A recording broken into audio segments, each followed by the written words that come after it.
नमस्कार. कुठलाही विषय लढायला लागल्यावर बरीचशी माहिती माझ्यापर्यंत येते. तसाच काहीसा प्रकार आत्ता झालाय.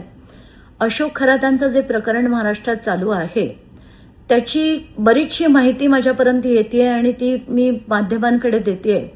पण काही कारणामुळे मी चंदीगड येथे आली आहे एका लग्नाला आणि रविवारपर्यंत परत येणार नव्हते. म्हणून मला वाटलं की मी ही माहिती लोकांपर्यंत पोचवावी. यात मला एक CDRची कॉपी आली.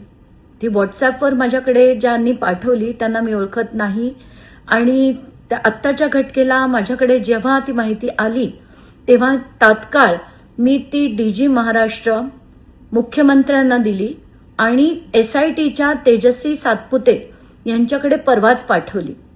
काल दिवसभरात ही माहिती जी होती ती मी थोडीशी संकलित केली आणि आत्ताच्या घटनेला माझ्याकडे जी धक्कादायक माहिती आहे ती अशी आहे की रुपाली चाकणकर म्हणायच्या की माझे गुरु आहेत अशोक खरात आणि खरातांबद्दल मला बाकी काहीच विशेष माहित नाही, आमचे फक्त कौटुंबिक संबंध होते वगैरे वगैरे. तर आत्ताच्या घटनेला ही जी माहिती येते ती अतिशय शॉकिंग आहे. रुपाली चाकणकर यांचे एकूण 177 कॉल्स हे अशोक खरातांना झाले. एवढंच नाही तर त्यांची बहीण प्रतिभा चाकणकर 2 दिवस झाले आपण त्यांच्याबद्दलही बरंचसं ऐकतोय.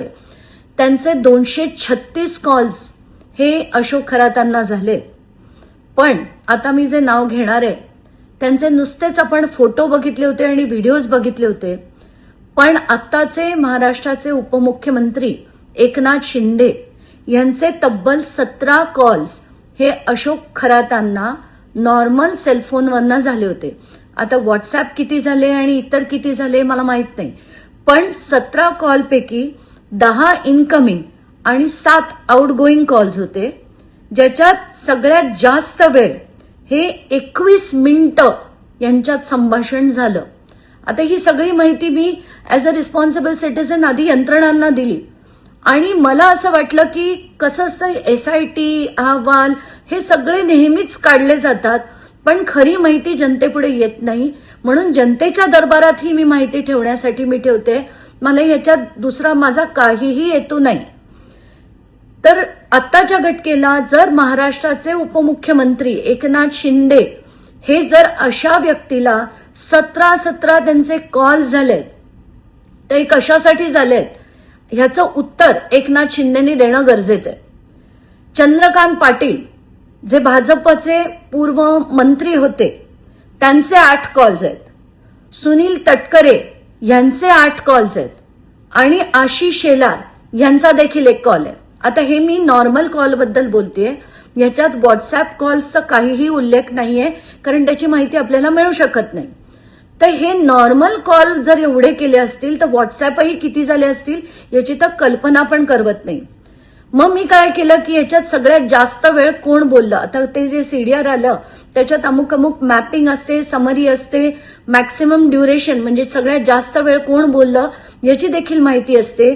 तर आत्ताच्या घटनेला पहिलं नाव आहे तृप्ती खरातांचं, जे आपण समजू शकतो की बाबा कुटुंबातल्या लोकांशी जास्त बोलणं होत असेल.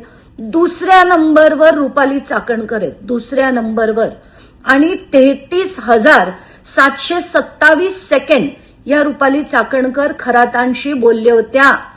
तर मला तेच वाटतंय की आत्ताच्या घटनेला ह्यांना अटक होऊन यांची पूर्ण चौकशी, पहिलं तर यांच्यावर FIR झाला पाहिजे, यांना अटक झाली पाहिजे आणि यांच्यावर चौकशीनंतर कारवाई झाली पाहिजे. कारण इतका वेळ कोणी कुठल्याही गुरुशी कधीही बोलत नाही. 177 कॉल आणि 33,727 सेकंड जर ही व्यक्ती बोलत असेल तर ती काय बोलत होती याची चौकशी डेफिनेटली झाली पाहिजे. तिसरं नाव आहे दीपक लोंढे यांचं. दीपक लोंढे कोण आहेत? दीपक केसरकरांच्या अतिशय जवळचे व्यक्ती. यांचे 189 कॉल्स झालेले होते खरातांना, ते सुद्धा तब्बल 30,579 सेकंड. आता ही सगळी जी शॉकिंग माहिती मिळाली आता ह्याच्यात, आणि असं देखील कळलंय की आपल्या देशातल्या सगळ्याच राज्यांमधनं त्यांना कॉल्स यायचे.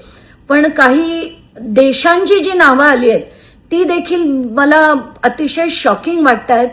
त्यांना कतारमधनं, UAE मधनं, ऑस्ट्रेलियामधनं, US व्हर्जिन आयलँड्समधनं, ओमानमधनं, क्रिसमस आयलँड म्हणजे ऑस्ट्रेलियामध्ये क्रिसमस आयलँड हा प्रकार आहे, तिथून सुद्धा यांना खरातांना फोन कॉल्स यायचे.